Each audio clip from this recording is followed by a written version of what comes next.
currently.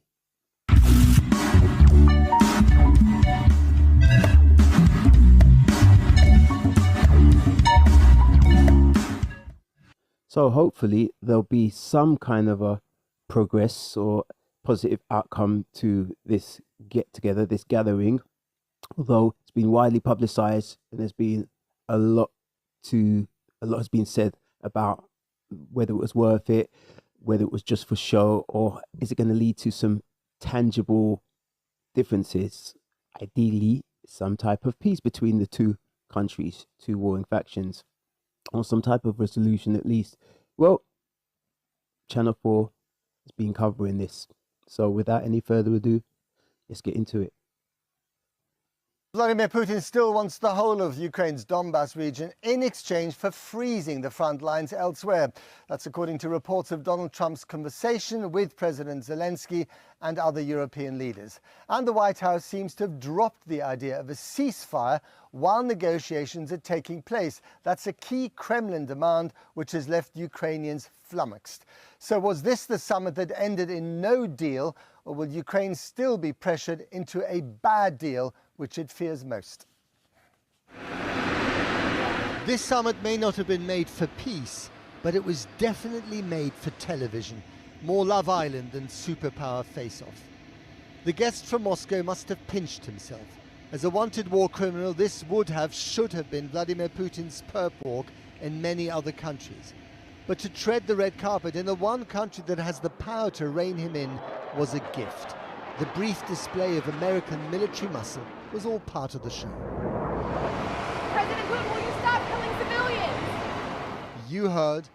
That kind of shouted question would have got you arrested or worse in Russia. But it didn't spoil the joyride in the beast. Vladimir Putin beaming in the knowledge that he is no longer frozen out by Washington, D.C. Excuse the Save time creating content and generate a high-quality clone of your voice with 11 Labs. interruptions. Thank you very much. Thank you. Thank you, press. Thank you, press. Thank you, press. Mr. Putin, will you Press. Thank you, press. Thank you, press. In the meeting room, a blizzard of unruly questions and a wince from Putin that may explain why the two later failed to give the press the opportunity to ask any questions. Thank you, press. Thank you, press. Let's go! President of the Russian Federation. Fast forward after 3 hours of talk. Completely different to how they will hold a press conference in Russia, I guess. The other thing I'll add is Putin has often said he'll rather deal with these important matters off camera than what typically happened in the Oval Office between Zelensky and Donald Trump when it got fairly heated. I think most people can remember that particular point in this whole negotiation process that has arrived at where we are today. I'll say again. The precise nature of which remain a mystery. The press, Russian and Western, rose to their feet, but did the leaders rise to an occasion billed as historic? Уважаемый господин президент. The guest spoke before the host, also unusual, and flattered him relentlessly, including repeating one of Trump's favorite lines, that the war would never have happened if he had been in. See, one thing I'll jump in and say is if you're having peace talks between two warring factions, I don't really get the advantage by coming in, all guns blazing and fists flying, because you're trying to bring the temperature down and de-escalate. So you want to meet at some kind of at least an acceptable level of kind of, what do they say? What's the word? When people behave amicably, some kind of a measured mutual acceptance, if not politeness. So yeah, amicable, I guess is the word. So sometimes I hear it reported in the press, even in this story, and the Western views tends to be, yes, going guns blazing, you should be like, throwing knockout punches, reminding him that he's wanted in the international, there's a warrant out for his arrest, he's a war criminal, and then Russia's done this, Russia's done that. If you start off down that road, then at some point you've got to bring in the other side to balance it out. And then what room do you have for negotiating? Start from a positive stance and try and grow from there. I don't see nothing wrong with the way this was approached. Hour. Я помню, что в 2022 I году remember that in 2022, during the last contacts with the previous administration, I tried to convince my former American colleague that we should not let things get to a situation. And today when we hear President Trump say that if I were president, there would be no war, I think that this would actually happen. He repeated his principal point that the conflict can only end if the root causes are solved. Code for, I don't want Ukraine to be an independent country. It sounds logical. Well, thank you very much, Mr. President. That was very profound. Over to President Trump. I believe we had a very productive meeting. There were many, many points that we agreed on, most of them, I would say, a couple of big ones that we haven't quite gotten there, but we've made some headway. So there's no deal until there's a deal. He went on to brief the Ukrainians and NATO partners, but there was no mention of invasion or ceasefire, let alone war crimes. Trump's spit lasted barely 4 minutes, a record shorty for the man who usually likes to weave on and on. It's a press announcement. These two nations haven't met for over 4 years, I do believe. Why are you going to use up the time and the oxygen in throwing jabs? Just my point of view. If you feel different about it, plenty of room to express that in the comments, and I welcome your perspective. So please do. We're going to stop really 5, 6, 7,000, thousands of people a week from being killed, and President Putin wants to see that as much as I do. So, again, Mr. President, I'd like to thank you very much, and we'll speak to you very soon and probably see you again very soon. Thank you very much, Vladimir. next time in Very nice. Moscow. Oh, that's an interesting one. I don't know. I'll get a little heat on that one, but I could see it possibly happening. Thank you very much, Vladimir. And thank you all. Thank you. Thank you. Thank you so much. But no thanks from the audience, which was left mystified, and from the Ukrainians, who must have blanched at the flattery as well as the lack of substance about the fate of their... I mean, it was professional. There's a lot of intense matters I'm sure they had to discuss and still have to discuss. You can only do so much in front of the press that's going to be productive and progressive, I think, when you're dealing with resolving an ongoing conflict. Although that seems to be, the media seems to have a different take on that. Nation at war. Putin, the former KGB spy, almost broke into a dance. He was so happy. Flattery had worked on Trump like a Soviet. This is why I like ground news, because every outlet is going to have its bias, although, you're rarely going to see that displayed when you're watching these news stories. Ground news always let you know where the publisher or broadcast is coming from in terms of the left, center, or right leaning. Now, you can definitely, I love Channel 4, the way they cover most of their stories. On this one, they're definitely taking the general European stance, which is, well, they make it clear which side they come down on. Honey trap. You don't have the cards right now.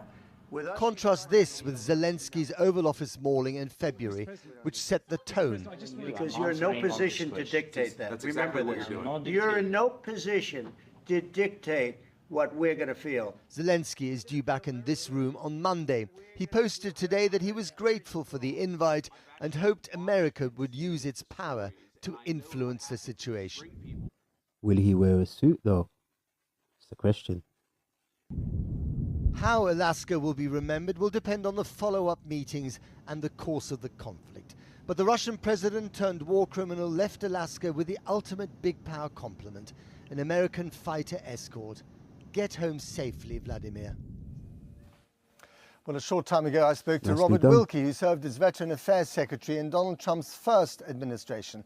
I asked him about yesterday's summit and his opinion whether the flattery of Donald Trump. This video right here never really existed. It got over 8 million views. It's one of the first worked. Well, I think the answer to that is that I can discern absolutely no progress in terms of getting to an agreement. The Russians are going to always come with flattery and filibustering. I mean, half of the discussion, from what I've been told, was about things that had absolutely nothing to do with the fight in Ukraine. What I came away with was that there's absolutely no progress.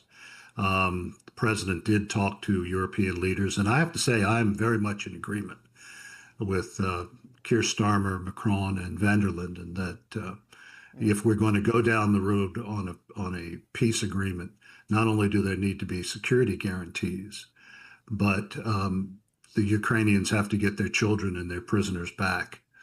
And we can't walk out on the Ukrainians the way we did in the 1990s. But given the fact that America possesses an enormous amount of power, which President Trump has been quite happy to wield since he came back into office, are you disappointed that he didn't wield more of that power in this crucial summit?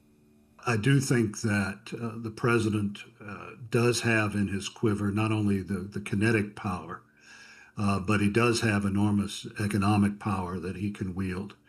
And I hope that that was made clear to Mr. Putin. But we'll see. I think that meeting on Monday is very important. You're also a big admirer of Winston Churchill's. I mean, yes. Winston Churchill is surely spinning in his grave. When they make these references, historically I get it. This is 2025. You're talking almost 100 years ago now. Totally different world, different people, different set of political dynamics, global position. UK, remember, tiny island, we're still leading a large portion of the world, which wars are expensive, and they only finished paying the bill for that war within the last 10 years. So what Winston Churchill would have felt about a negotiation going on today from a situation that has evolved to where it is, I just think it's funny when these references are thrown in. I don't see the substance. Entertaining and dramatic and historical, yes, but the substance to what they have to weigh up and calculate in this particular situation, what's Winston Churchill's point of view got to do with it? As they say, what's it got to do with the price of eggs? The thought that an indicted war criminal, Vladimir Putin, has been given the red carpet treatment by the leader of the free world. Well, I don't think Winston would take that position after having to swallow his pride and have to deal with the second greatest mass murderer in history, Joseph Stalin, for many years. And as tough as the prime minister was, he always said, jaw is better than war. There you go. Look, previous presidents, masters of foreign policy, Richard Nixon, had to sit down with Mao. Yes, there's certain atmospherics that may be unpalatable, and certainly are unpalatable. But no, if you look at the history of the United Kingdom and the United States, we've had to put some of those things aside for larger issues. Well, on that point then, do you think that the jaw that we saw yesterday, the fawn that we saw yesterday, might actually yield some genuine results that are good for Ukraine? The president has tried. He's been rebuffed. The previous offers of ceasefire have been met with attacks on Ukrainian civilians. But if you look at what Putin said yesterday, he certainly didn't back off of any of his maximalist demands. And he trotted out the same claptrap about Ukraine being a rogue province of Imperial Russia. What you might look for if Putin actually sits down with Zelensky, because if he does that, he refutes 30 years of... See, I have a prediction here at this point, and every time you'll hear this talking point brought back about Zelensky sitting down with Putin, Putin sitting down with Zelensky, I very much doubt that that's going to happen. And if it were to happen, it will happen at the very end when they've concluded, agreed, and they're about to sign on the dotted line. For negotiations, I just have a sense that ain't going to happen. You ain't getting those two in a room anytime soon. Propaganda on his part that there is no independent government in Kiev. It's just a bunch of breakaway terrorists. So that's also something to look toward. And finally, I mean, just the image of Putin smiling from ear to ear, almost breaking into a dance. He seemed so happy. are being normalized, being allowed back into the Western tent by Donald Trump. No. I mean, is that him being delusional, or does he have reason to be that cheerful? Well, I will say the next time he comes, we should put him in front of the British and American press for a longer time than he was yesterday, when you could see that he was incredibly uncomfortable and wanted out. What is important here is stopping the killing in Ukraine. And I think the best way forward here is... Look, the thing is, do you want to make either side uncomfortable? Do you want to take a moment to berate and ridicule them in front of the press? Or do you want to solve this issue and have, you know, human beings on both sides, to the unaliving to stop? You know, they want to get the important aims straight sometimes when they bring up these personal things into the debate. An armistice along the lines that exist, because I will tell my European friends, if you're talking about pushing Russia completely out, then talk to me about how you're going to take Moscow. Right now, we have to stabilize the situation and provide those security guarantees that I certainly agree with Keir Starmer on, that the Europeans and the United States should do. And last thing, I do think that Donald Trump's great contribution to the future of Europe has been to awaken Europe to responsibilities that it has abrogated for so many decades for its own defense. Contribution. Robert Wilkie, thank you very much indeed. Thank you for having me. Well, here in Ukraine, the image of American soldiers kneeling at the foot of Vladimir Putin's plane to roll out the red carpet has been shocking, to say the least. People are worried not only that Russia has been brought out of international isolation, but that America seems intent on forcing Ukraine into giving up land. And a vague promise of security guarantees isn't proving terribly reassuring either. A world away from the front line, I've been talking to people out enjoying a summer's evening here in Lviv. It's not about peace, it's about just, as say in Ukraine, blah, blah, blah. Yeah, so many words. Yes, words, not deals. If they only have any possibility, they carry on these bomb attacks. Because we are from Kiev, we live in Kiev usually, but now we are going to UK because we live now here to save our children. And to be honest, I don't believe that something changed in a bomb attack.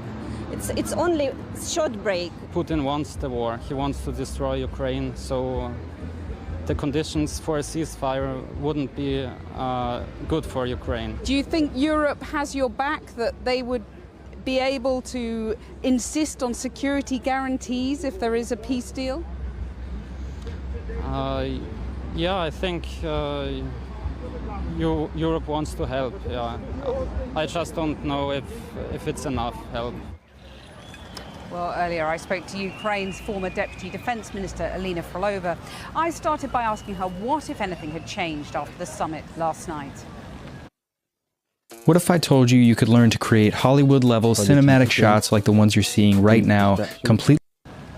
Well, actually, there is not so much information released now, and we just can guess based on the mainly Trump's word.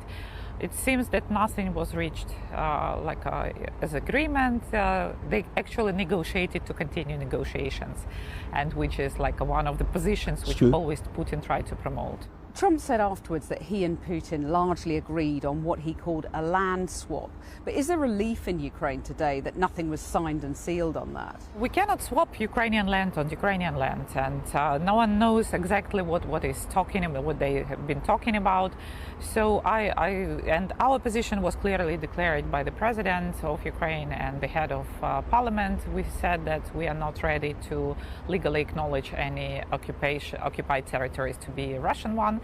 So from one side, yeah, it's good that there is no some kind of final agreement, but any final agreement cannot be operative without Ukrainian participation in reaching that agreement. President Zelensky has said he's going to Washington, D.C. on Monday. Is that a good sign for Ukraine, or could he yet end up the fall guy with Donald Trump basically saying, washing his hands of the whole thing and saying, you've got to sort this out yourself? I think it's a positive sign because it's always better to speak one-to-one than by phone and to discuss like a position before this like potential trilateral meeting. So that's, I think it's important, and of course we would like that Europeans also be present at that meeting. He's also said he's open to a trilateral meeting involving Vladimir Putin as well, but that's fraught with difficulty, isn't it? I mean, Volodymyr Zelensky is on a tightrope in these negotiations, isn't he? Yes, but at the same time we cannot say no because first of all, we're really interested in peace, yes, this is the initiative of Trump, and it would be like a very difficult, yes, if we reject it. So I think that it should be a preconditions to this meeting. We need to understand what positions would be discussed. We need to include the diplomats for preliminary work and work out some at least negotiation path for these trilateral meetings, not just jump in and have everything on the table. Volodymyr Zelensky's also said that there were positive signals out of the summit on US security guarantees. Given that the US has ruled out Ukraine joining NATO, what could be the progress on that? Well, I think that the only realistic thing we can get from Americans now is some kind of very firm obligation to supply weapons and equipment, because we do not expect that there would be troops on the ground. We do not expect that they will allow in this, like while the Trump in the office, do not allow to join the NATO, which is the most logical thing. So the supplies of required weapons is the only thing they can guarantee us. You know, Donald Trump was quite clear that if there was no ceasefire from Russia, he would impose severe sanctions. That hasn't happened. Do you see any prospect of that happening? For now on, no. I think that now everyone will be concentrated speaking and about this trilateral meeting and postponing this decision after the meeting. So that's actually some kind of winning of Putin tactics. But we're speaking about quite a long process and strategic approach, so we'll deal with that. As of now, we're as far away from peace as ever, aren't we? And we come back to the fact that Putin is the real winner out of last night. Again, let's look at that as a front line. Yes, the front line is all the time moving, so that's not like an end state where Putin is winning. Yeah, we have some situations in which he's winning, but then strategically, till now, we managed to deal with that. So we'll use all the resources, advocacy, diplomacy, hard power to reach our goal. Did yesterday bring you any closer to peace at all? I don't think so. Alina Frolova, thank you very much. Thank you. Now, the Democrat Mark Begich represented Alaska in the U.S. Senate. He was also the mayor here in Anchorage, and he's with me now. Senator Begich, good to see you here now. Thank you very much. Makeshift studio. I love it. It's good. It's not bad, is it? Not bad. What did you make of yesterday's summit? Well, I think it was, we had hoped something bigger. When you come to Alaska, it's a big state, so we expect big things to happen. It was a little disappointing because there was not a decision on the ceasefire or what the next step is, and that was somewhat disappointing. I think a lot of people felt like, here you are in a state that does, like I said, big things, and it just didn't materialize. Someone called it a nothing burger. Yeah. So you wanted your state to be represented as one of, as a summit that might actually bring about peace in Ukraine. Yeah, I think Alaska is in a unique place. We're the crossroads of the world, as you've got here, as the rest of the international press is. It's an international city in many ways. And so we see ourselves, and we're net exporters as a state, so we see ourselves as a kind of a global state, a global city that you're in. And having those two leaders here, I think, is a statement in many ways of what Alaska is. It tries to bring people together and solve problems. But this summit didn't materialize. Maybe they'll be back again, and that will close the deal. It was, I think a lot of people were wondering what's next. And I know there's a big meeting going to happen maybe Monday. But at a certain point, you have to say enough is enough. And Russia, you have to cease fire, move out, and resolve this issue that they caused. On the other hand, you know all about ice in this state, and Donald Trump was breaking the ice with Vladimir Putin. Is it not possible to argue that actually just breaking that ice and starting a conversation might in the end actually yield some results which Ukraine might find acceptable? Maybe. And I say this because I think it's important that they did have this conversation. They should have had this conversation months ago, as soon as he came into office, as he stated that this was one of his top priorities when he was running for election to the presidency. You know, the fact that Russia has continued to buy time, which in result has had major impact to Ukraine. I think we as a country can step to the plate. I think the president has the capacity to do that, create a ceasefire, and then resolve this issue once and for all. So breaking the ice in a place that, you know, today doesn't have any ice is great, but it is about what are you going to do to tell Russia, the aggressor in this situation, that enough is enough and it's time to stop the war. And Putin is an indicted war criminal. There are many Alaskans I spoke to who were demonstrating in the last few days who were deeply ashamed that he was welcomed onto the red carpet in this state. Yeah, I think, you know, you had to do something, to get Putin at the table. This did it. If Alaska is that point that can do that, I'm okay with that. But at the end of the day, Putin has to make the decision here and get this war over with. What's frustrating to me as an American, you know, you hear us always say we have immense power. The presidency has immense power. And you're wielding it in very different ways, aren't you, at the moment under Donald Trump? Yes. And is the America under Trump fundamentally different to previous Americas in the way it uses its power? No question about it. I mean, today or yesterday would have been a great opportunity to use that power to close this war off, and it had not occurred. But then there are many people in Ukraine who say President Biden could have used more power, given us more weapons to actually win this war and not just stay above water. If you remember what was happening before this new president came in, I mean, Russia was borrowing ammo from North Korea. They had to get drones from Iran because they were getting squeezed hard. And now we're in the situation where they're buying time and using it to their advantage. But under the last presidency, it was squeezed down pretty good. And, you know, the president came in, the new President Trump, should have closed the deal within very quick order. But time has been given literally to Russia to do a lot of things that have caused enormous harm to Ukraine. Senator Mark Begich, thank you very much indeed. I think they've done a good job. I think they did a good job telling that story with the information they had to hand. The only thing I would say is, obviously, there was a slight leaning to one side or the other, which is kind of predictable and expectable when you're dealing with any kind of story being told by a particular network or a particular individual. Even myself, we're going to have our points of views. So obviously there's going to be a lot more said on these peace talks and how it evolves. It's been in the mainstream media for over 3 years and counting. So we hope a resolution will be found soon. I would like to take the time to have a word from our video sponsors today, which is Elite Artists. If you are planning an event, you're looking for a solo pianist to play at your restaurant or bar, you're looking for a whole live band or small band, Elite Artists can provide your bespoke or general live music entertainment for your party or your event. Check them out. Elite Artists have been bringing people together in pubs across the country since 2010. Indie, pop, jazz, Motown, soul, classic rock. Solos, duos, trios and bigger bands. Added to the roster by audition only. Search Elite Artists on the App Store or Google Play today. So you'll find the information in the description. And I would just like to say thank you very much for spending a bit of time on this live stream. Shout out to everybody at Facebook. Shout out to everybody here at YouTube. And those of you who prefer to observe these live streams via Twitch and any other platform where you might find our video being presented. Just to wrap up, as per usual, you've been here with myself, Onyuadye, here at CornerSpeak. And as I like to say, in closing, be good, be safe, and be creative. For now, Onyuadye, here at CornerSpeak. I'm out.